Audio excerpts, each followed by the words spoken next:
श्री कृष्ण द्वादशी व्रत की कथा, विधि तथा महिमा।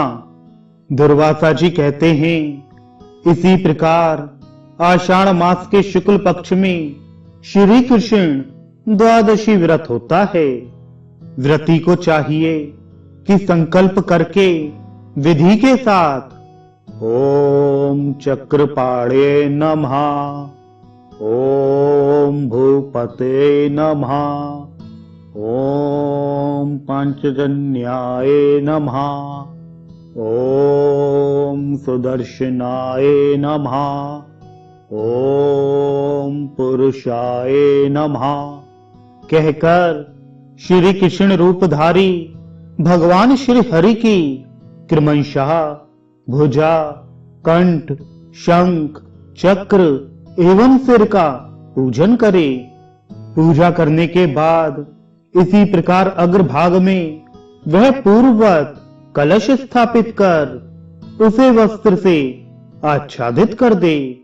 फिर उसके ऊपर सनातन श्री हरि के चतुर्भुज रूप में अवतरित स्वर्ण निर्मित श्री कृष्ण की प्रतिमा स्थापित करे। फिर चंदन एवं पुष्प आदि से उसकी विधिवत पूजा करे। तदनंतर पूर्व की भांति वह प्रतिमा वेद पाठी ब्राह्मण को दान कर दे। इस प्रकार नियम के साथ व्रत करने वाले को जो पुण्य प्राप्त होता है उसे सुनो। यदुवंश में वसुदेव नामक एक श्रेष्ठ कुशल पुरुष हुए हैं। उनकी पत्नी का नाम देवकी था। देवकी पति के साथ ही साथ सभी व्रतों का अनुष्ठान करती थी। साथ ही वे पतिव्रत धर्म का भी पूर्ण रूप से पालन करती थी। परंतु उन साध्वी को कोई पुत्र न था।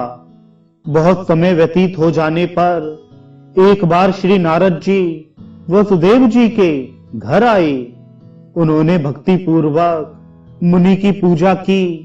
फिर नारद जी ने कहा, वसुदेव, मैं यह देवताओं से संबंधित एक कार्य बताता हूं, उसे सुनो। अनग, मैंने स्वयं देखा है, देवताओं की सभा में जाकर पृथ्वी ने कहा है, देवताओं, अब मैं भार ढोने में असमर्थ हो गई हूं। दुर्जन दल बांधकर मुझे दुख दे रहे हैं, अतः आप लोग उनका संहार करें। इस प्रकार पृथ्वी के कहने पर उन देवताओं ने भगवान नारायण का ध्यान किया। ध्यान करते ही भगवान श्री हरि ने उनके सामने प्रकट होकर कहा, देवताओं, यह कार्य मैं स्वयं करने के लिए उद्यत हूं, इसमें कोई संशय नहीं। मैं मनुष्य के रूप में मर्त्यलोक में जाऊंगा, किंतु जो स्त्री अपने पति के साथ आषाढ़ मास के शुक्ल पक्ष में द्वादशी व्रत का अनुष्ठान करेगी, मैं उसी के गर्भ में निवास करूंगा। भगवान श्री हरि के ऐसा कहने पर देवता तो अपने स्थान पर चले गए, पर मैं यहां आ गया हूं। मेरे आने का विशेष कारण यह है कि आपकी कोई संतान जीवित नहीं है। अतः आपको यह बतला दूं, इसी द्वादशी व्रत के करने से वसुदेव जी को श्री कृष्ण जैसे पुत्र की प्राप्ति हुई। साथ ही उन यदु श्रेष्ठ को विशाल वैभव भी प्राप्त हो गया।